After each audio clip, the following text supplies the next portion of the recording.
نعوذ بالله من شرور أنفسنا ومن سيئات أعمالنا من يهد الله فلا مضل له ومن يضلله فلا هادي له ونشهد أن لا إله إلا الله الحي القيوم الذي لا تأخذه سنة ولا نوم الذي يكمل الله به قصر النبوة أي ختم الله به النبوة وحكمت أن لا نبي بعده وأعلن في القرآن بالبرهان أن محمدا صلى الله عليه وسلم خاتم النبيين والمرسلين. قال الله سبحانه وتعالى: اتل ما أوحي إليك من الكتاب وأقم الصلاة إن الصلاة تنهى عن الفحشاء والمنكر ولذكر الله أكبر والله يعلم ما تصنعون. صدق الله العظيم وصدق رسوله النبي الحبيب الكريم ونحن على ذلك من الشاهدين والشاكرين والحمد لله رب العالمين. إن الله وملائكته يصلون على النبي يا أيها الذين آمنوا صلوا عليه وسلموا تسليما. اللهم صل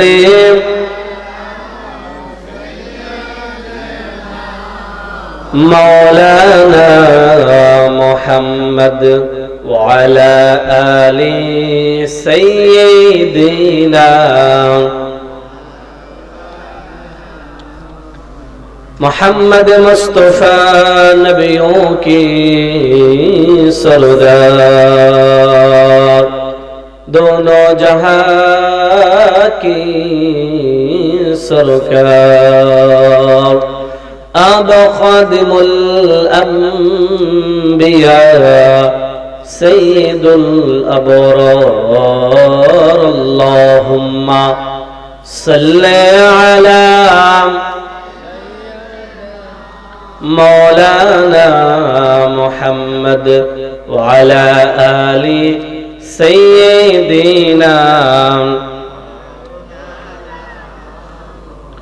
بلغ العلا بكماله كشف الدجى بجماله حسنت جميع خصاله صلوا عليه وآله سلموا يا قوم بل صلوا على صدر الأمين مصطفى ما جاء إلا رحمة للعالمين. اللهم صل وسلم وبارك عليه. আজ বরিশাল শান্তিনগর ইমাম আলা হযরত রাহমাতুল্লাহ আলাইহি সুন্নি যুব সংগঠনের উদ্যোগে সুন্নি মহাসম্মেলনের সম্মানিত সভাপতি আওলাদে রাসূল আওলাদে ওলি সৈয়দ মাহবুব হাসান জালালি সাহেব খানদুরা দরবার শরীফ সহ সভাপতি আলহাজ জনাব মোহাম্মদ রুকনুদ্দিন ভুইয়া সাহেব বরিশাল, প্রধান অতিথি পীরে তরিকত রাহনুমায়ে শরীয়ত বিশিষ্ট আলেমে দ্বীন সুন্নিয়তের অত্যন্ত প্রহরী হযরত মাওলানা মুস্তাক আহমদ আল কাদরি সাহেব পীর সাহেব কসবা দরবার শরীফ, প্রধান বক্তা আমার বন্ধুবর হযরত মাওলানা হাফেজ মোহাম্মদ শাফায়াতুল্লাহ আশিকি সাহেব, আরো আছেন হযরত মাওলানা মুজাম্মিল হক সাহেব, আরো আছেন হাফেজ ইয়াসিন আহমদ জসিম, আবুল কাসিম সহ আজকের মাহফিলের সম্মানিত পরিচালক আমার স্নেহের মোহাম্মদ সালমান ফারসি কাদরি সহ দিগার উলামায়ে কেরাম, আমার সামনে উপস্থিত আছেন আমার দিনদার ইমানদার মুসলমান ভাই ও বাবারা, পর্দানিশীন মা ও বোনেরা, আসুন আমরা সকলে সম্মিলিতভাবে মহান আল্লাহ জাল্লা যিকরুহু শানুহু মালিকের দরবারে শুকরিয়া আদায় করি, যিনি আপনাকে আমাকে আজকের এই মহতি নূরানি ঈমানি বরকতপূর্ণ মাহফিলে আসার ও বসার তৌফিকটুকু ভিক্ষা দান করেছেন। সেজন্য আসুন সকলে শুকরিয়া দান করি আলহামদুলিল্লাহ। লাখ কোটি দরুদ ও সালাম আল্লাহ তাআলার প্রিয় রাসূল নূর নবী জামাত হযরত মুহাম্মদ রাসূলুল্লাহ সাল্লাল্লাহু আলাইহি ওয়াসাল্লামের উপর, তিনি আওলাদগণ, তিনি সাহাবাগণের উপর। সম্মানিত হাজিরিন, আলহামদুলিল্লাহ আমরা এতক্ষণ সুন্দর সুরলীল কণ্ঠে বন্ধুবর মাওলানা শাফায়েত হোসেন শাফায়েতুল্লাহ আশিকি সাহেব সুন্দর আলোচনা করেছেন। আমার পরপরই অল্প কিছুক্ষণের মধ্যে আমাদের আজকের মাহফিলের সম্মানিত প্রধান অতিথি উনি আসবেন, আলোচনা করবেন। আমি তো আপনাদের এলাকার মধ্যে আছি, সবসময় আমার আলোচনা শুনেন। তারপরে যেহেতু এখানে বসলাম, একটা দায়িত্ব নিয়ে বসছি, আপনারাও বসে আছেন। আল্লাহ রাব্বুল আলামিনের পবিত্র কুরআনুল কারীম থেকে একটা আয়াত তেলাওয়াত করেছি। সে আয়াতকে সামনে রেখে স্বল্প সময়ের ভিতরে কিছু কথা বলবো। মালিক যেন আমাকে বলার, আপনাদেরকে শোনার এবং সকলকে বুঝার এবং আমল করার তৌফিক দান করে। জবান করে বলি আল্লাহুম্মা আমিন। সম্মানিত হাজিরিন, আল্লাহ সুবহানাহু ওয়া তাআলা পবিত্র কুরআনুল কারীমের 21 পারা প্রথম আয়াতের মধ্যে আল্লাহ তাআলা বলছেন, উতলু মা উহিয়া ইলাইকা মিনাল কিতাবি ওয়া আকিমিস সালাহ। হে রাসূল সাল্লাল্লাহু আলাইহি ওয়াসাল্লাম, আপনি আল্লাহর কুরআন তেলাওয়াত করুন এবং নামাজ কায়েম করুন। সুবহানাল্লাহ বলি। ইন্নাস সালাতা তানহা আনিল ফাহশাই ওয়াল মুনকার, নিশ্চয়ই সালাত নামাজ মন্দ কাজ থেকে, ফাহশা কাজ থেকে, অশ্লীল কাজ থেকে নামাজ নামাজি বান্দাকে হেফাজত করে। আওয়াজ করে বলি সুবহানাল্লাহ। তাহলে আপনারা নিশ্চয়ই বুঝতে পারছেন আমি কোন বিষয়ে আলোচনা করব। নামাজের বিষয়ে। কোন বিষয়ে? সবাই বলেন কোন বিষয়ে? নামাজ। কুরআনুল কারীম শুরুর দিক থেকে সর্বপ্রথম সূরা হলো সূরাতুল ফাতিহা, আলহামদুলিল্লাহ রাব্বিল আলামিন এই সূরা। তারপরের সূরা হলো সূরাতুল বাকারা। কোন সূরা? সূরা নামটা বলেন, সূরাতুল বাকারা। সূরাতুল বাকারার শুরুর দিকে আল্লাহ রাব্বুল আলামিন প্রথমে বললেন আলিফ লাম মিম, তারপর আয়াত যালিকাল কিতাবু লা রাইবা ফি হুদাল লিল মুত্তাকিন। আল্লাহ তাআলা বলেন যে আমার এই কুরআন, এই কিতাবের মধ্যে কোনো সন্দেহ নাই, হুদাল লিল মুত্তাকিন, এবং মুত্তাকি বান্দার জন্য আল্লাহর কুরআন হলো পথ প্রদর্শক, হেদায়েতকারী। তারপরে আল্লাহ তাআলা বলেন আল্লাযীনা ইউমিনুনা বিল গায়ব ওয়া ইউকিমুনাস সালাতা ওয়া ইউতুনাজ যাকাতা ওয়া মিম্মা রাযাকনাহুম ইউনফিকুন। আল্লাহ রাব্বুল আলামিন তার পরের আয়াতের মধ্যে বলেছেন যে মুমিনগণ বিশ্বাস করে গায়েবের উপর। আমরা আল্লাহ তাআলাকে বিশ্বাস করি, আল্লাহ হলেন গায়েব। আমরা কি আল্লাহকে দেখেছি? কথা বলেন, দেখেছি? দেখি নাই। জান্নাত জাহান্নাম আমরা বিশ্বাস করি, এগুলো গায়েব, আমরা দেখি নাই। আমাদের কবরের মধ্যে আযাব হচ্ছে, এগুলো আমরা দেখি নাই, এগুলো গায়েব। আল্লাহ বলেন মুমিনগণ গায়েবের উপর ঈমান আনে, বিশ্বাস করে, এবং তারা সালাত আদায় করে, এবং তাদেরকে আল্লাহ রাব্বুল আলামিন যেই ধন সম্পদ দিয়েছে সেই ধন সম্পদ থেকে আল্লাহর রাস্তা ব্যয় করে। বলি সুবহানাল্লাহ। الذين يؤمنون بالغيب ويقيمون الصلاة ومما رزقناهم ينفقون।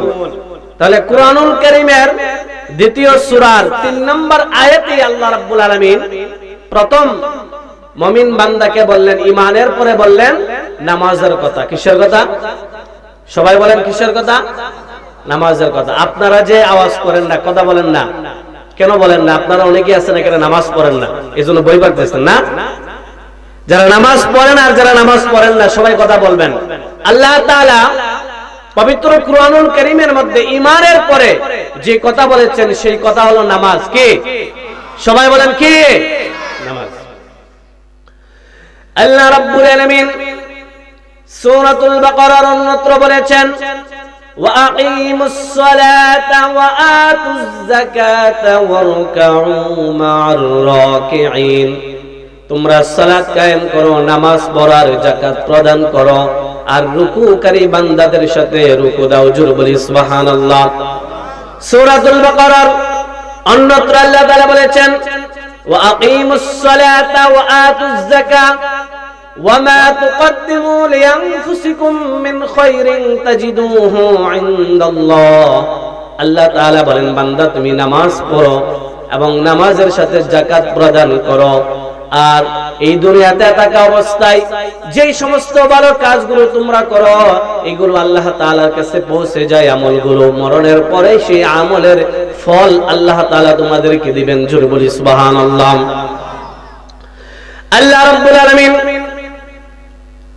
পবিত্র কোরআনুল কারীমের অন্যত্র বলেছেন কুল ইন্না সালাতি ওয়া নুসুকি ওয়া মাহইয়ায়া ওয়া মামাতি লিল্লাহি রাব্বিল আলামিন। আল্লাহ তাআলা তার হাবিবকে ডেকে বলেন হাবিব আমার, দোস্ত আমার, নূর নবী মুহাম্মদুর রাসূলুল্লাহ সাল্লাল্লাহু আলাইহি ওয়াসাল্লাম, আপনি বলুন আপনার সালাত, আপনার কুরবানি, আপনার হায়াত, আপনার ইন্তেকাল সবকিছু রব্বুল আলামিনের জন্য। আমাদের নামাজ, আমাদের কুরবানি, আমাদের হায়াত, আমাদের জীবন, আমাদের মরণ সবকিছু কার জন্য? জোরে বলেন কার জন্য? আল্লাহ রাব্বুল আলামিন পবিত্র কোরআনুল কারীমের অন্যত্র বলেছেন সূরাতুল মুমিনুনের মধ্যে বলেছেন قد أفلح المؤمنون الذين هم في صلاتهم خاشعون والذين هم عن اللغو معرضون والذين هم للزكاة فاعلون والذين هم لفروجهم حافظون إلا على أزواجهم أو ما ملكت أيمانهم فإنهم راغبون فمن ابتغى وراء ذلك فأولئك هم العادون والذين هم لأماناتهم وعهدهم راعون والذين هم على صلواتهم يحافظون أولئك هم الوارثون الذين يرثون الفردوس هم فيها خالدون আওয়াজ করে বলি সুবহানাল্লাহ। সূরাতুল মুমিনুনের মধ্যে যে কয়েকটা আয়াত তেলাওয়াত করছি প্রত্যেকটা আয়াতে এক একটা অর্থ। আল্লাহ তাআলা প্রথম আয়াতে বলেছেন قد أفلح المؤمنون, সফল কাম হয়েছে মুমিনগণ। সফল কারা বলেন? যারা মুমিন, যাদের ঈমান আছে তারা সফল, দুনিয়াতেও সফল, আখিরাতেও সফল। কথা বলুন ঠিক না বেটে? আমরা সফলতা খুঁজি ব্যবসায়, আমরা সফলতা খুঁজি টাকার মধ্যে, ভালো একটি বাড়ি করতে পারলে, ভালো ব্যবসা বাণিজ্য দিতে পারলে, ভালো একটা চাকরি পাইলে আমরা এগুলো সফলতা মনে করি। কিন্তু মূল সফলতা হলো ঈমান। মূল সফলতা কি? সবাই বলেন মূল সফলতা কি? ঈমান যার আছে সে ব্যক্তি সফল, দুনিয়াতে সফল, আখিরাতেও সফল। যেই কথাটা আল্লাহ রাব্বুল আলামিন সূরাতুল আসরের মধ্যে বলেছেন ওয়াল আসরি, পড়েন ওয়াল আসরি ইন্নাল ইনসানা লাফি খুসর ইল্লাল্লাযীনা আমানু ওয়া আমিলুস সালিহাতি ওয়া তাওয়াসাউ বিল হাক্কি ওয়া তাওয়াসাউ বিস সাবর। আল্লাহ তাআলা আসরের কসম করলেন, সময়ের কসম। আসর থেকে মাগরিব পর্যন্ত ছোট্ট সময়ের কসম করে আল্লাহ তাআলা বলেন ইন্নাল ইনসানা লাফি খুসর, নিশ্চয় মানুষ নিশ্চিত ক্ষতির মধ্যে রয়েছে। তবে ইল্লাল্লাযীনা আমানু, যারা ঈমান আনে, ওয়া আমিলুস সালিহাত, ঈমানের সাথে নেক কাজ করে, ওয়া তাওয়াসাউ বিল হক, হকের উপর তাকে হকের দাওয়াত দেয়, ওয়া তাওয়াসাউ বিস সাবর, সবর করে বিপদে আপদে। যারা ঈমান আনে বলেন, যারা ঈমান আনে বলেন, যারা ঈমান আনে বলেন না, যারা ঈমান আনে, ঈমানের সাথে নেক কাজ করে, ঈমানের সাথে কি কাজ? নেক কাজ করে এবং হকের দাওয়াত দেয়, হকের উপর তাকে সবর করে। এই চারটা গুণ যারা অর্জন করবে আল্লাহ তাআলা বলেন তারা দুনিয়াতে সফল, আখিরাতে সফল। জোরে বলি সুবহানাল্লাহ। তাহলে সফলতার প্রথম চাবি হলো ঈমান। কি? সবাই বলেন কি? ঈমান। ঈমানের অনেক সংজ্ঞা, অনেক ব্যাখ্যা, অনেক শাখা প্রশাখা রয়েছে। ইমামে আযম আবু হানিফা রাহমাতুল্লাহ আলাইহি একটা সংজ্ঞা দিবেন, যে সংজ্ঞা মানলে আমাদের সবকিছু মানা হবে। ইমামে আযম আবু হানিফা রাহমাতুল্লাহ বলছেন, ঈমান হলো আল্লাহর নবী মুহাম্মদ রাসূলুল্লাহ সাল্লাল্লাহু আলাইহি ওয়াসাল্লামকে বিশ্বাস করা। বলি সুবহানাল্লাহ। তার মানে হলো যারা আল্লাহর হাবিবকে বিশ্বাস করলো তারা আখিরাতকে বিশ্বাস করলো, যারা আল্লাহর হাবিবকে বিশ্বাস করলো তারা কোরআনকে বিশ্বাস করলো, যারা আল্লাহর নবীকে বিশ্বাস করলো তারা হাদিসকে বিশ্বাস করলো, যারা আল্লাহর নবীকে বিশ্বাস করলো তারা আল্লাহকে বিশ্বাস করলো। কথা বলুন ঠিক না বেঠিক? আল্লাহ রাব্বুল আলামিন বলেন, قد أفلح المؤمنون, সফল কাম হয়েছে মুমিনগণ। তাহলে ঈমান থাকলে আপনি সফল। আর যদি আপনার ঈমান না থাকে, আপনি যত বড় লোক হন, যত টাকা পয়সার ধন দৌলতের মালিক হন না কেন, আপনার যদি ঈমান না থাকে আপনি সফল না, আপনি একজন ব্যর্থ মানুষ। কথা বলুন ঠিক না বেঠিক? তারপরে আল্লাহ রাব্বুল আলামিন মুমিন বান্দার 7টা গুণের কথা বলেছেন। কয়টা গুণ? মুমিন বান্দার 7টা গুণের কথা আল্লাহ তাআলা বলেছেন। আল্লাহ তাআলা বলেন, আল্লাযীনা হুম ফি সালাতিহিম খাশিউন। মুমিন বান্দার 7টা গুণের প্রথম নাম্বার গুণ হলো মুমিন বান্দারা তারা নামাজ পড়ে খুশু হুজুর সাথে, নামাজ পড়ে বিনয়ের সাথে, আদবের সাথে, শিষ্টাচারের সাথে, শৃঙ্খলা ভাবে তারা সুন্দর ভাবে নামাজ পড়ে। জোরে বলি সুবহানাল্লাহ। প্রথমে হলো ঈমান। কি? সবাই বলেন কি? ঈমান। ঈমানের পরে আল্লাহ তাআলা কিসের কথা বললেন? কথা বলেন না। কিসের কথা? নামাজের কথা। কিসের কথা? নামাজের কথা। নামাজ এমন এক ইবাদত, এই ইবাদত বাদ দিলে আপনি ভালো মুসলিম হতে পারবেন না, ভালো মুমিন হতে পারবেন না। সবচেয়ে বড় কথা হলো নামাজটা যদি আপনি ছেড়ে দেন তাহলে আপনি হাসর ময়দানে আল্লাহর হাবিবের কাছে আপনি পৌঁছতে পারবেন না। সম্মানিত হাজিরিন, আপনার ঈমানকে মজবুত রাখতে গেলে, ঈমানকে দৃঢ় রাখতে গেলে নামাজের দরকার আছে না নাই? সবাই বলেন আছে না নাই? আল্লাহর পক্ষ থেকে সাইয়্যিদুনা হযরতে আদম আলাইহিস সালাতু ওয়াস সালাম থেকে শুরু করে আল্লাহর হাবিব পর্যন্ত যত নবী রাসূল এই পৃথিবীতে এসেছেন সবাই নামাজ পড়েছেন। সাহাবায়ে কেরাম যারা ছিলেন তারাও নামাজ পড়েছেন, আউলিয়া কেরাম বুজুর্গানে দিন যারা ছিল তারাও নামাজ পড়েছেন। বেশি বেশি ফরজ, ওয়াজিব, সুন্নাত নামাজের পাশাপাশি বেশি বেশি নফল নামাজ পড়ে পড়ে বান্দা আল্লাহর ওলি হয়ে যায়। তাহলে আমরা বুঝলাম নামাজ ছাড়া একটা মানুষ পরিপূর্ণ মুমিন হতে পারে? বলেন পারে না? তাহলে নামাজ পড়া দরকার আছে না নাই? আমাদের সমাজে নামাজি বেশি নাকি বেনামাজি বেশি?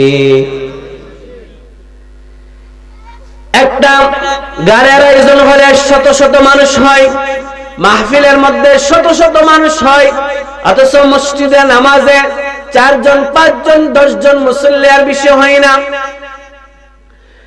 কিন্তু আল্লাহ রাব্বুল আলামিন ঈমানের পরে নামাজের কথা বলেছেন।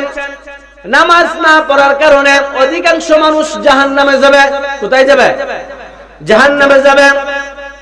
জাহান্নামের সবচেয়ে ভয়ঙ্কর একটা জায়গা আছে, যে সেই জায়গার নাম হলো সাকর। বান্দা নামাজ না পড়ার কারণে জাহান্নাম সাকরের মধ্যে যাবে।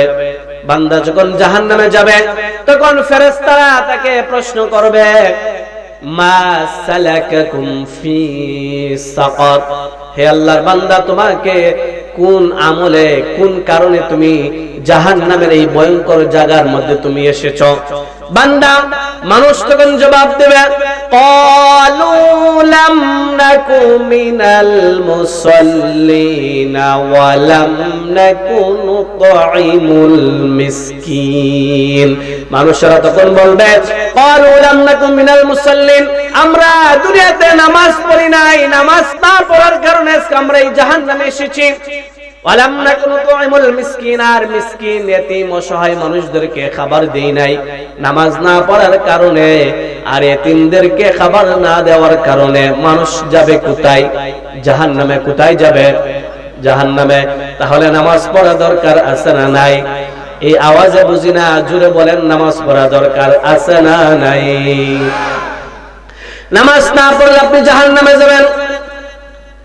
আল্লাহ রাব্বুল আলামিন অন্যত্র বলেছেন, ইয়াউমা ইউকশাফু আন সাকিন ওয়া ইউদআউনা ইলাস সুজুদি ফালা ইস্তাতিউন।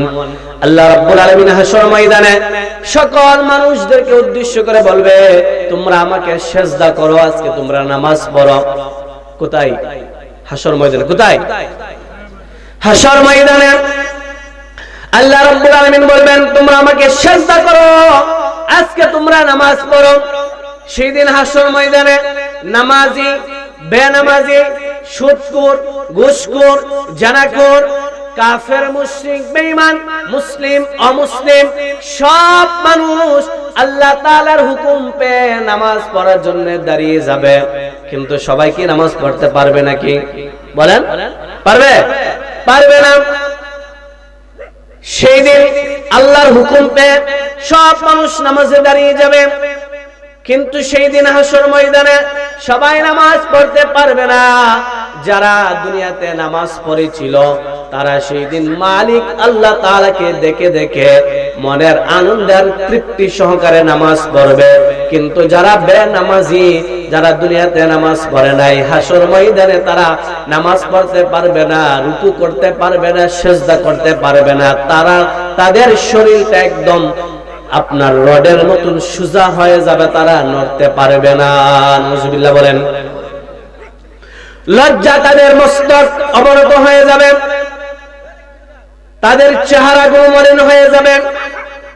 সেই হাশর ময়দানে আল্লাহ তাআলার সামনে দুনিয়ার নামাজি বান্দাগুলো নামাজ পড়ে, যারা নামাজের পরীক্ষার মধ্যে ফাঁস করে ফেলবে, তারা আমলনামা ডান হাতে পাবে। ডান হাতে আমলনামা নিয়ে হাসতে হাসতে ডান দিকে সোজা আল্লাহর জান্নাতের মেহমান হয়ে যাবে। জোরে বলি সুবহানাল্লাহ। তাহলে না, হাশর ময়দানে আল্লাহ মানুষদেরকে হুকুম করবে নামাজ পড়ার জন্য, কিন্তু যারা দুনিয়াতে নামাজ পড়ে নাই তারা সেখানে নামাজ পড়তে পারবে না। আর যারা দুনিয়াতে নামাজ পড়েছিল, নামাজ পড়ে ঈমানের সাথে যারা কবরে গেছে, তারাই সেখানে নামাজ পড়তে পারবে। সুবহানাল্লাহ বলবেন না? আমার কথা বুঝেন? বুঝেন? সম্মানিত হাজিরিন, বলছিলাম নামাজের কথা। আমাদের নামাজে খুশু নাই, আদব নাই। প্রথম কথা হলো, আমরা বেশিরভাগ মুসলমান নামাজ পড়ি না। স্বীকার করেন তো এটা? বেশিরভাগ মুসলমান কি করি না? নামাজ পড়ি না। অধিকাংশ মানুষ নামাজ পড়ি না। দ্বিতীয় কথা হলো, যারা আমরা কিছু মানুষ নামাজ পড়ি, নামাজের আহকাম আরকান ভালো করে জানি না, নামাজের আদব জানি না, কিভাবে নামাজ পড়তে হয়, সূরা কারাত জানি না। কথা বলুন, ঠিক না বেঠিক? আপনারা এখানে এতগুলো মানুষ আছেন, আমি যদি একজন করে, বেশি না, মাত্র সূরাতুল ফাতিহা আলহামদুলিল্লাহি রাব্বিল আলামিন এই সূরাটা জিগাই, এই যতগুলো মানুষ আছেন এখান থেকে হয়তোবা 1-2 জন বা 5-7 জন বলতে পারবেন সহিভাবে, শুদ্ধভাবে, বাকিরা কেউই পারবেন না, ঠিক কিনা? পারলেও সহি শুদ্ধ হবে না। কেমন মুসলমান আমরা? নামাজ তো পড়ি না। এখনো কিছু মানুষ আমরা নামাজ পড়ি, সূরা কেরাত আমাদের শুদ্ধ হয় না, রুকু সিজদা আমাদের ঠিক হয় না। এইজন্য আমরা কাঙ্ক্ষিত নামাজ পড়তে পারি নাই। যে নামাজ পড়লে আল্লাহর সাথে দিদার হয় ওই নামাজ আমরা পড়তে পারি নাই। সাহাবীদের নামাজ কেমন ছিল? আল্লাহর নবীর সাহাবী হযরত সাইয়্যিদুনা আলী রাদিয়াল্লাহু তাআলা আনহু কোন এক যুদ্ধের ময়দানে যুদ্ধ করতে যাই ওনার পায়ের মধ্যে একটা তীর বিদ্ধ হয়েছেন। এমন ভাবে তীরটা ওনার পায়ের মধ্যে বিদ্ধ হয়েছেন, ওই তীর আর ওনার পা থেকে খুলতে পারে না। সাহাবীরা যখন ওই তীর খুলতে চায়, টান দেয়, উনি অনেক বেশি ব্যথা পায়, তীর কোনোভাবেই খোলা সম্ভব না। আল্লাহর হাবিব বললেন, বেলাল তুমি আজান দাও। নামাজের সময় যখন হলো, হযরত বেলাল আজান দিলেন। আল্লাহর হাবিব সাল্লাল্লাহু আলাইহি সাল্লাম একজন সাহাবীকে বললেন, সাহাবী আমরা যখন সবাই নামাজে দাঁড়িয়ে যাব, আমি যখন নামাজ পড়াবো, আমার আলী যখন নামাজে দাঁড়িয়ে যাবে, নামাজে থাকা অবস্থায় তুমি আলীর পায়ের থেকে তুমি তীরটা খুলে ফেললে। জোরে বলি সুবহানাল্লাহ। আল্লাহর নবীর কথা বলতে ওই সাহাবী হযরত আলী যখন নামাজে দাঁড়িয়ে গেলেন, ওই একজন সাহাবী উনি হযরতে আলী রাদিয়াল্লাহু তাআলা আনহুর শরীরে যে তীর বিদ্ধ হয়েছিল ওই তীরটা খুলে ফেললেন। হযরত আলী নামাজ শেষ করলেন, নামাজ শেষ করে দেখে ওনার পায়ে আর তীর নাই, তীর খুলে ফেলছে। জোরে বলি সুবহানাল্লাহ। নামাজে থাকা অবস্থায় ওনার শরীর থেকে তীর খুলে ফেললেন, একটু ব্যথা পেলেন না, টেরও পেলেন না। ওনারা কেমন নামাজ পড়েছেন সুবহানাল্লাহ। আর আমরা কেমন নামাজ পড়ি? একটা মশা যদি আমাদেরকে ফুস করে এমন জোরে আওয়াজ করি সব মুসল্লি শুনে, ঠিক কি না? আমাদের নামাজটা ইমানদারের নামাজ হয় না, দোকানদারের নামাজ হয়। বলবেন হুজুর দোকানদারের নামাজ কি? একটি ঘটনা বলি। কোন এক মসজিদে এশারের নামাজের সময় ইমাম সাহেব নামাজ পড়ালেন 4 রাকাত, ফরজ নামাজ এশারের 4 রাকাত। নামাজ যখন শেষ, মুসল্লিদের মধ্যে 2 ভাগ। এক ভাগ মুসল্লি বলতেছে হুজুর নামাজ হইছে 3 রাকাত, আর এক ভাগ বলতেছে হইছে নামাজ 4 রাকাত। এরকম অনেক সময় আমাদের হয় না, হয় কি না? যে নামাজ 3 রাকাত পড়ছি না 4 রাকাত পড়ছি নাকি 5 রাকাত পড়ছি। তখন মুসল্লি 2 ভাগ, এক ভাগ বলতেছে নামাজ 3 রাকাত, আর এক ভাগ বলতেছে নামাজ 4 রাকাত। সমাধান আসবে কিভাবে? একজন ব্যবসায়ী দাঁড়ালেন, দাঁড়িয়ে বললেন যে নামাজ 4 রাকাতই হয়েছে। ইমাম সাহেব বললেন যে আপনি এত শিওর কিভাবে বললেন যে আপনি নামাজ 4 রাকাতই হলো? ওই ব্যবসায়ী বলল, হুজুর যে প্রত্যেকদিন এশারের নামাজে আমি যখন নামাজে দাঁড়াই আপনার পিছনে, আপনার 4 রাকাত নামাজও শেষ, আমি সারা দিন কি ব্যবসা বাণিজ্য করলাম সব হিসাব আমার শেষ নামাজে, সব হিসাব আমার নামাজে হয়ে যায়। আজকেও আবার নামাজে সব হিসাব মিলছে, তার মানে আমার হিসাবও শেষ, আপনার নামাজও শেষ, নামাজ 4 রাকাত। এটা হলো দোকানদারের নামাজ। এরকম নামাজে আমরা আছি কিনা বলেন? নামাজও পড়তেছি, দুনিয়ার খেয়ালও আছে, বিবির কথাও মনে থাকে, সন্তানের কথাও মনে থাকে, ব্যবসা বাণিজ্যের কথাও মনে থাকে। এরকম দোকানদারের নামাজ আমাদের আছে না নাই? কথা বলেন আছে কিনা? আছে। দোকানদারি নামাজ পড়লে হবে না, ইমানদারি নামাজ পড়তে হবে। কথা বলুন ঠিক না বেটে? এমন ভাবে নামাজ পড়তে হবে। আল্লাহর হাবিব সাল্লাল্লাহু আলাইহি ওয়াসাল্লাম কোন এক যুদ্ধের ময়দানে যুদ্ধ করে মদিনাতে ফেরার পথে রাত্রি হয়ে গেলেন। রাত্রি যখন হয়ে গেলেন, আল্লাহর হাবিব সাহাবীদেরকে বললেন, সাহাবীরা রাত্রে আর আমরা রাস্তা অতিক্রম করব না, আমাদের শত্রু বাহিনী আছে, তার চাইতে বরং ভালো হবে আসো আমরা ওই পাহাড়ের উপর উঠে এখানে তাবু করে আজকে রাতটা এখানেই থাকি। আল্লাহর হাবিব সাল্লাল্লাহু আলাইহি ওয়াসাল্লাম সাহাবীদেরকে নিয়ে ওই পাহাড়ের উপর উঠলেন। এক পাহাড়ের উপর উঠলেন, তাবু গাঁথলেন এবং রাত্রে থাকার জন্য সিদ্ধান্ত নিলেন। আল্লাহর হাবিব 2 জন সাহাবীকে পাহারা দেওয়ার জন্য রাত্রিবেলা নিযুক্ত করলেন যে তোমরা 2 জন সাহাবী পাহারা দিবা। একজন সাহাবী আনসারদের পক্ষ থেকে, আরেকজন মুহাজিরদের পক্ষ থেকে। 2 জন সাহাবী পাহারা দেওয়ার জন্য নিযুক্ত হয়ে গেলেন। আল্লাহর নবী সহ সাহাবীরা ঘুমিয়ে পড়লেন। 2 জনের একজনের নাম হযরতে আব্বাদ ইবনে বিশর রাদিয়াল্লাহু তাআলা আনহু। 2 জন সাহাবী পাহারা দিচ্ছেন। রাত্র যখন গভীর হয়ে গেলেন, একজন আরেকজনকে বলতেছে 2 জন সজাগ থেকে লাভ কি, বরং তার চাইতে বরং ভালো হবে আপনি ঘুমিয়ে পড়েন আর আমি সজাগ থেকে পাহারা দেই, কিছুক্ষণ পরে আপনি উঠবেন, আমি ঘুমাবো, আপনি পাহারা দিবেন। হযরত আব্বাদ ইবনে বিশর বললেন আপনি ঘুমিয়ে পড়েন, আমি পাহারা দেই। পাশের প্রহরী সাহাবী সাথী ভাই ঘুমিয়ে পড়লেন। উনি একা একা পাহারা দিচ্ছেন। রাত্র করে আরো বেশি নিশির হলো গভীর হলো। ওই সাহাবী মনে মনে ভাবলেন, শুধুমাত্র জেগে জেগে লাভ কি, তার চাইতে বরং ভালো হবে আমি নামাজে দাঁড়িয়ে যাই আর জোরে জোরে নামাজের মধ্যে তেলাওয়াত করি। যদি শত্রু বাহিনী আসে তারা বুঝবে যে আমরা সবাই সজাগ আছি। সুবহানাল্লাহ।